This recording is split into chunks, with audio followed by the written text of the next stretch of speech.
बडनेरा यवतमाळ रस्त्यालगत असलेल्या Yavatmal T point परिसरात प्रशासनाच्या निष्काळजीपणामुळे मोठा धोका निर्माण झाला आहे.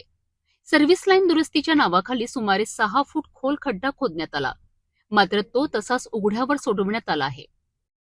धक्कादायक बाब म्हणजे या ठिकाणी कोणत्याही प्रकारचे बॅरिकेड्स नाहीत, इशारा देणारे फलक नाहीत आणि रात्रीसाठी रेडियम किंवा लाईट्सचीही कोणतीही व्यवस्था करण्यात आलेली नाही. हा मार्ग अत्यंत वर्दळीचा असून दिवसभर हजारो वाहनांची ये जा सुरू असते.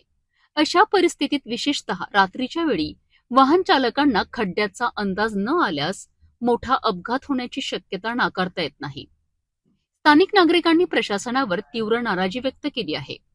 एखाद्याचा जीव गेल्यानंतरच प्रशासन जागे होणार का, असा संतप्त सवाल नागरिकांनी उपस्थित केला आहे.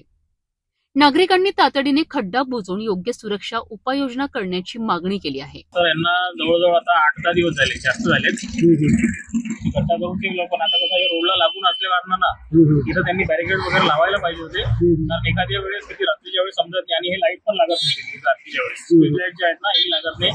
अंधार असतो, कोणी येणार जाणार त्यात होऊ शकतो किंवा एखादी गाडी त्यात जाऊन काही मोठा अपघात होऊ शकतो. त्याच्यामुळे त्याला थोडं बॅरिकेड वगैरे लावून किंवा काम झालं असेल तर बुजवून द्या, असं माझी विनंती आहे.